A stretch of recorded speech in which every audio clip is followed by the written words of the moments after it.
पुढील बाबांचा संदेश। प्रत्येकाने स्वतःला जीवदृष्टीने पाहिले तर सद्गुरु कृपेने ईश्वराला जाणता येतं। या पद्धतीने अर्जुनाने भगवान श्रीकृष्णाला जाणला, म्हणून तो भक्तियोगात पारंगत होऊन सच्चिदानंद स्वरूपाला जाऊन मिळाला। तसं सद्गुरूशी संबंधित, सद्गुरूशी एकनिष्ठ आहेत ते सद्गुरूंना जाणू शकतात। सद्गुरू सच्चिदानंद श्रीपाद बाबापासून दूर नेणारा तर्कवाद किंवा पांडित्य ज्ञान म्हणजे फार मोठं आणि गंभीर पाप आहे। सद्गुरू सच्चिदानंद श्रीपाद बाबांना जाणत नाहीत। त्यांनी परमार्थिक गोष्टीवर भाष्य करण्याचा प्रयत्न करू नये, कारण त्यांची गणना सर्वसाधारण किड्या मुंग्याच्या जीवाप्रमाणे असते। ते भक्तियोगाबद्दल काय सांगणार? त्यांच्या ऐकून कोणाचा उद्धार होणार? भगवद्गीता म्हणजे श्रीकृष्णाचे उपदेश आहेत, त्यात भगवत विज्ञान आहे।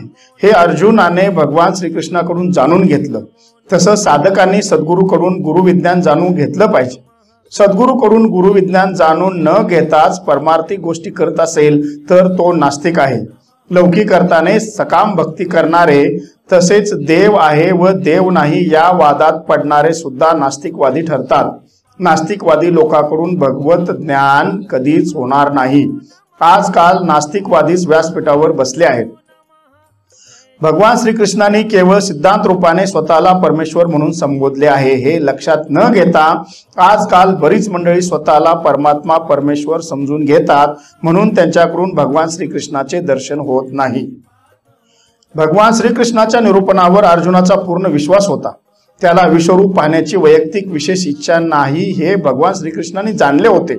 तरी पण श्रीकृष्णाचा आदर्श प्रस्थापित करण्यासाठी अर्जुनाला विश्वरूप पाहण्याची इच्छा होती, कारण भावी काळात स्वतःला श्रीकृष्णाचा अवतार म्हणून घेणारे बंधू लोक निर्माण होतील।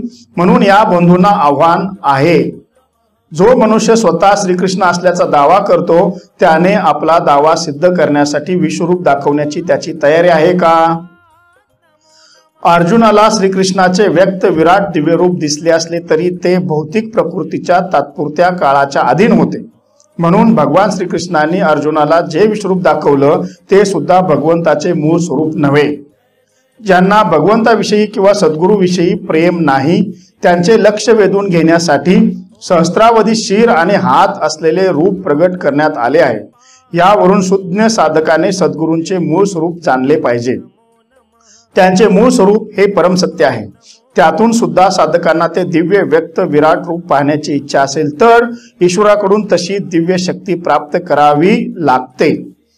आता आपण जे पाहतो ते ईश्वराचे अव्यक्त दिव्य रूपच आहे।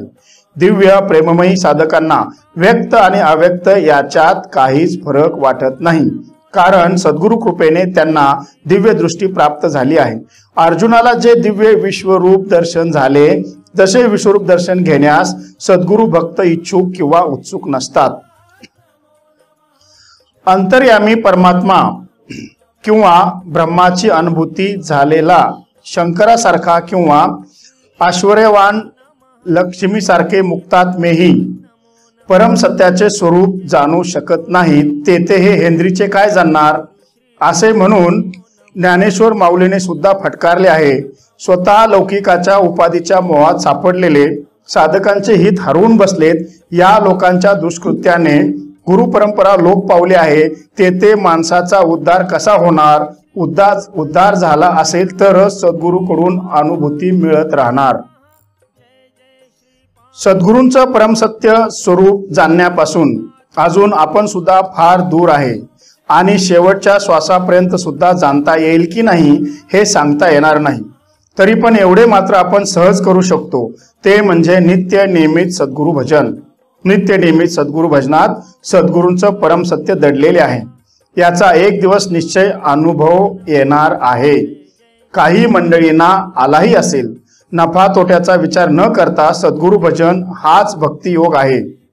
निष्ठेने सद्गुरु भजन केले तरच भक्तियोग साध्य होतो, अन्यथा अहंकारात गाडला जातो।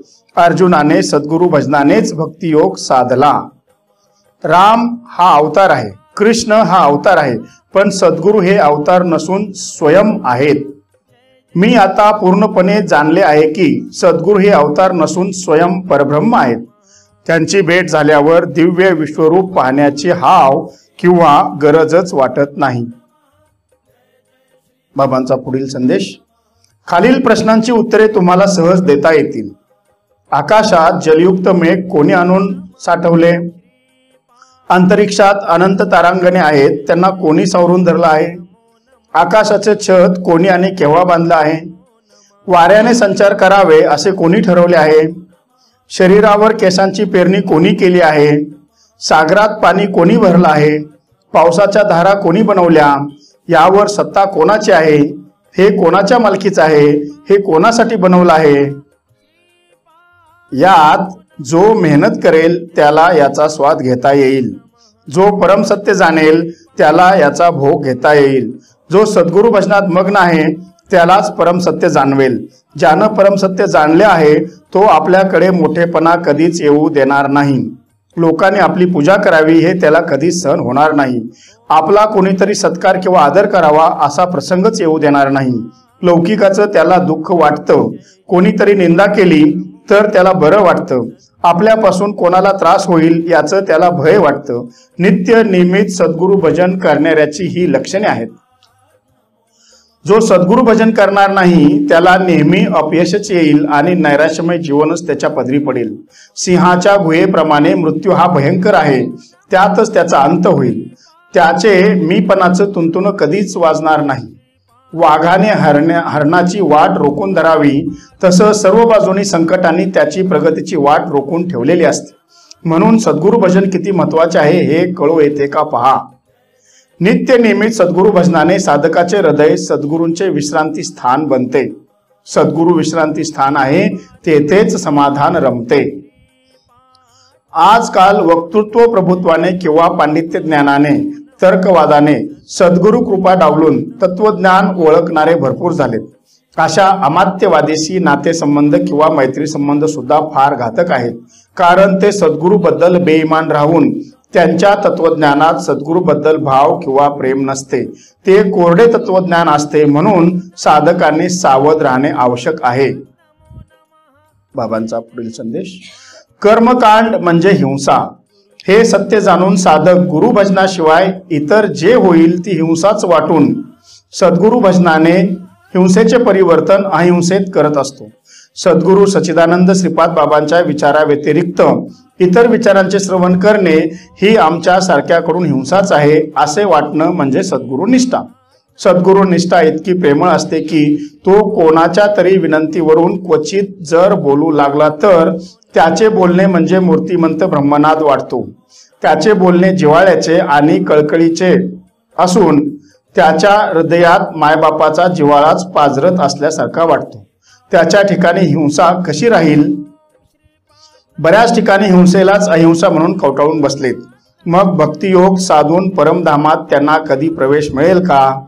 सद्गुरु सच्चिदानंद श्रीपाद बाबांनी दिलेला विचार सोडून पदव्यांना महत्व देऊन पदव्या लावून फिरणे म्हणजे तत्वाची हिंसा केल्याचा दोष लागून ही मंडळी स्वतःचे आतोनात नुकसान करून घेत आहेत. स्वतःचे नुकसान करून घेणारा साधकाचे काय हित करेल? अशाशी नाते किंवा मैत्री संबंध ठेवून काय लाभ होणार? उलट फार मोठे नुकसानच होणार. पाण्याचे तरंग न ओलांडता, पायाने पाण्याच्या लाटा न मोडता, पाण्याची स्थिरता न बिघडवता बगळा जसे माशावर झडप घालतो तसं भ्रम अज्ञानाने याच्यावर झडप घातलेली असते. यामुळे बाबांना जमलं नाही ते आम्ही करतो अशी बरं त्यांच्या तोंडातून बाहेर पडते. अशांचा निषेध करायला निष्ठावंत साधकाला लाज भय शंका काहीच वाटत नाही. पुढील बाबांचा संदेश, भगवान श्रीकृष्णाने गीता सांगताना सज्जन आणि दुर्जन असा भेद करूनच गीता सांगितली आहे. आसुराशी अमात्याशी अभक्ताशी तुलना करूनच विचार सांगितले आहेत.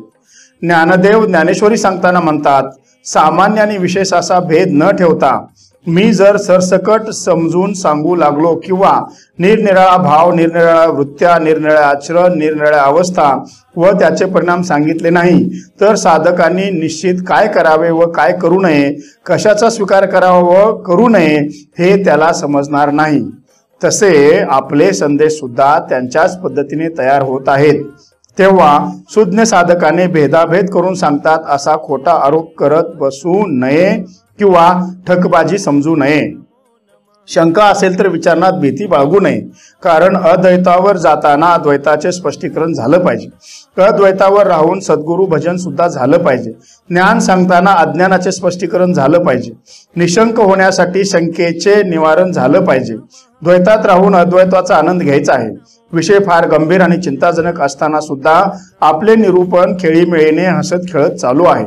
श्रोता आणि वक्ता यांना एकाच भावावर आणण्याचे प्रयत्न चालू आहेत। ज्ञान आणि अज्ञान यांना एकत्रित आणून उदासीकरण म्हणजे न्यूट्रलायझेशन करणे चालू आहे।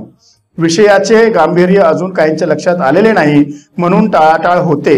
येथे विषयाचे गांभीर्य लक्षात घेणे सुद्धा फार महत्त्वाचे आहे। पुढील बाबांचा संदेश, पोटात असतं तेच ओठावर येतं, पोटात असते ते कधीतरी आचरणात येतच, केवळ ओठावर असतं ते कधीच आचरणात येत नाही। काहींची गुरुनिष्ठा फक्त ओठावरच असते, पोटातलं तत्वज्ञानच म्हणजे विचार आचरणात येते। पोटात गुरुसेवेचा तिटकारा असतो तेव्हा ते अज्ञानाचे माहेरघर, अभक्तांचा मेळावा, अमात्याचे कोठारच असते। अशी व्यक्ती म्हणजे रानातल्या गाळाने भरलेली विहीर, यात खोटं काहीच नाही, अगदी सत्य आहे। अशांची नावे घेतली तरी शूद्रान्न सेवन केल्याचा दोष लागतो। गुरुनिष्ठा हा शब्द सूर्यासारखा तेजस्वी आहे, पण काय करणार? लक्षणे सांगताना, ज्ञान सांगताना अशांची वर्णन करताना निषिद्ध शब्द उच्चारावे लागतात, त्यामुळे वाचेला दोष लागतो, असे ज्ञानराज माऊली सुद्धा सांगते।